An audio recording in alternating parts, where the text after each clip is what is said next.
この動画には工事の音が入っていて少し聞き取りにくいかもしれません。すみません。皆さんこんにちは。あかね的日本語教室のあかねです。今日も生活で使う文法を紹介したいと思います。その前にセブンで買ったものをちょっと紹介します。私が好きなせんべいを買ってきました。これみんな見たことありますか？もう昔からあるやつです。私が子供の頃からあるせんべいで、ソフトサラダという名前です。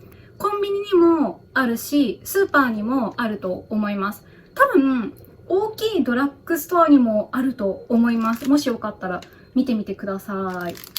これ、サラダって書いてあるけど、別に野菜の味がするわけじゃなくて、サラダ油を使っているから、サラダという名前がついてるそうです。さっき調べました。これはね、何個入り、これは20枚入りで個包装になっています。こうやって1個ずつ包装されているものを個包装と言います。2枚入ってます。開けます。こんな感じのおせんべいです。食べます。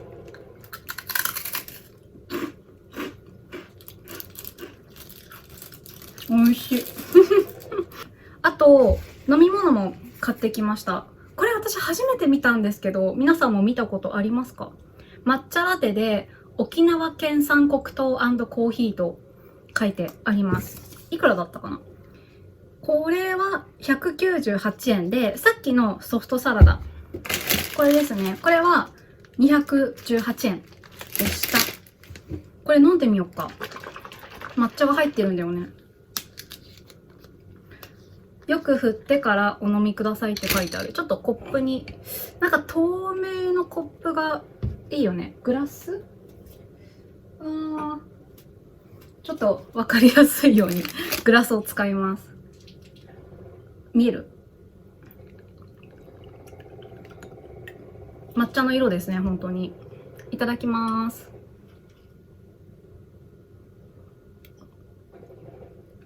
思ってたより抹茶の味が強いです。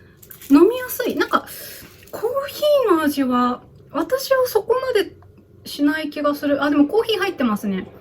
でも、コーヒーっていうか本当に抹茶とミルクっていう感じがします。飲みやすい。はい。じゃあ、今日の文法はですね、2つ紹介しようと思ってるんですけど、1つ目は、うちにです。これよく質問あるんですよね。多分みんな意味は分かってるんだけど、どうやって使うのか分からないっていう人が多いのかなと思います。これ簡単に言うと、何々の間になんですけれども、もうちょっと詳しく言うと、状況が変わる前にという意味です。だからもし、何々うちにっていう文法を使った文章があったら、後でその状況が変化する可能性があるという意味なんですね。じゃあ例えば、温かいうちに食べてください。温かいうちに食べてください。この温かいは会話ではよくあったかいと言います。あったかいうちに食べてください。どういう意味だと思いますか？例えば友達とご飯を食べに行きました。じゃあラーメン屋さんにしましょう。ラーメンを食べに来ました。で、先に友達のラーメンが来ました。で、友達は私のラーメンが来るまで待ってる。食べないで待ってる。この時に私はあったかいうちに食べて、あったかいうちに食べてと言います。これは温かい間にっていう意味なんだけど、どうしてうちにを使うかっていうと、温かいものって時間が経つと冷めますよね。冷める。温度が下がりますよね。だからその温度が下がる前に、冷たくなる前に食べてという意味なんですね。だからあったかいうちに食べて、その温かい状態が続いている間に食べてという意味です。だって後で冷めてしまうから。後で冷めるっていうことが分かりますよね。その温度が変化するっていうのが分かってるから、うちにを使います。あとは、例えば、雨が降らないうちに帰ろう。雨が降らないうちに帰ろう。これは空を見て、これはもうすぐ雨が降りそうだな。雨が降りそう。後で雨が降る。今は降ってません。でも後で降ります。変化ですよね。だから雨が降っていないその間に帰ろうという意味です。多分1時間後とか2時間後に雨が降るかもしれないから、雨が降らない状態が続いている間に帰ろうという意味です。じゃあ、あと例えば、若いうちにたくさん海外旅行したい。若いうちにたくさん海外旅行したい。皆さん絶対年を取りますよね。必ず。変化ですよね。今は若いかもしれないけど、でも、じゃあ10年後、20年後、必ず年を取ります。なので、若いうちに、若いその状態の間に海外旅行に行きたいという文章です。はい。じゃあ次ですね。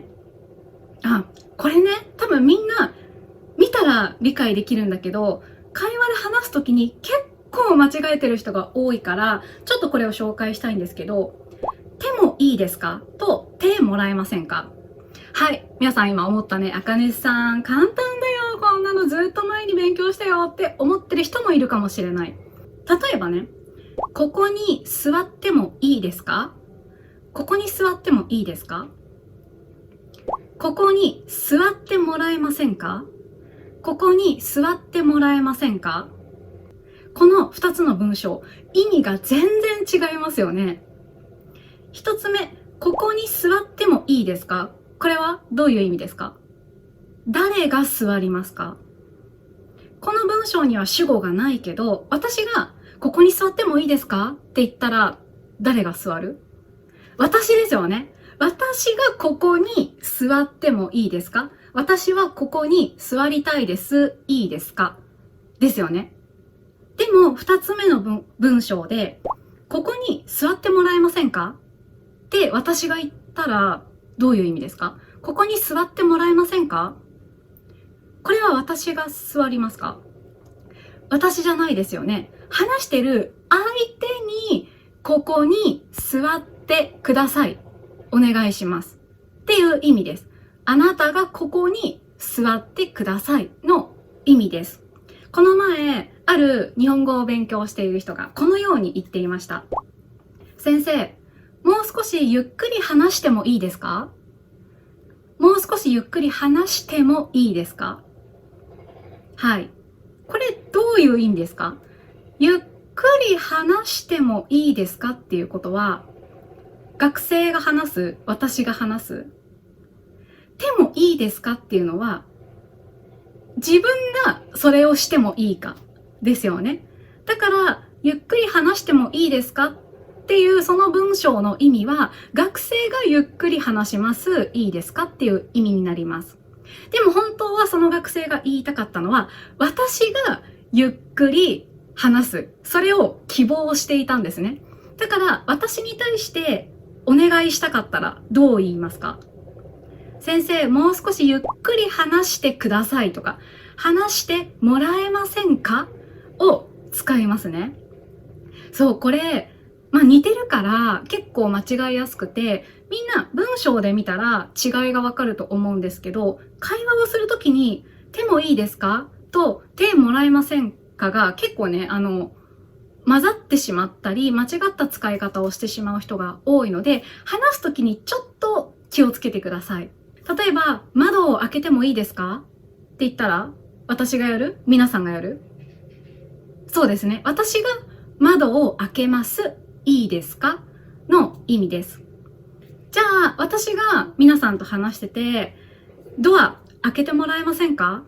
ドア開けてもらえませんか？これはどっちがやりますか？開けてもらえませんかだから、私じゃなくて皆さんがドアを開けるという意味です。私は皆さんにドアを開けてください。お願いします。と言っています。結構こういうの多いですよね。あとよく時々見るのが、日本語を教えてもいいですか？日本語を教えてもいいですか？これも誰が教える？もし、じゃあ皆さんと私がいて、皆さんが日本語を教えてもいいですかって私に言ったら、意味は皆さんが私に日本語を教えるです。もし私が教えることを希望するのであれば、日本語を教えてもらえませんかを使います。で、もらえませんかのもっと丁寧な言い方は、で、いただけませんかです。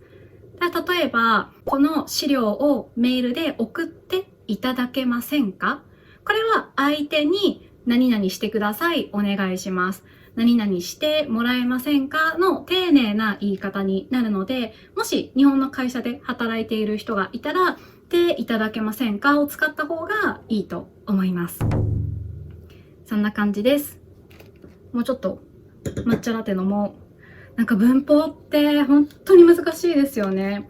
私、日本人なんで日本語のネイティブスピーカーなので、その日本語の先生になる前までは、日本語文法みたいななんか日本語の文法ってどういうことっていうくらい、もちろんね、ネイティブスピーカーだからね、自然に身につけてきたわけですけど、でもやっぱり教える側になったらすごく難しいなって思いました。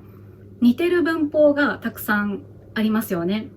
あと話し言葉、書き言葉で違う文法もあるし、だからこう JLPT で例えばね N1 取ってる人とかビジネスレベルの日本語を使える人って本当に尊敬します。本当に素晴らしいなと思います。皆さん本当に真面目ですよね。私の動画見てる人本当に真面目な人が多くて、すごく勉強熱心で、コメントもね、この動画見て何々が勉強できましたとか書いてくれる人がすごく多くて励みになっています。ありがとうございます。また何か勉強したけどちょっと分かりにくかった文法とか、会話でどうやって使うか分からないっていう文法があったら、ぜひコメントで教えてください。はい。では、今日も見てくださってありがとうございました。そうだ、あとまた言うの忘れた。この動画、15言語の字幕がついています。で、あと文字起こし機能を使うと2言語を見ることができるので、ぜひそれもね、見ながらまた次の動画も見てください。ではまた次の動画でお会いしましょう。バイバイ。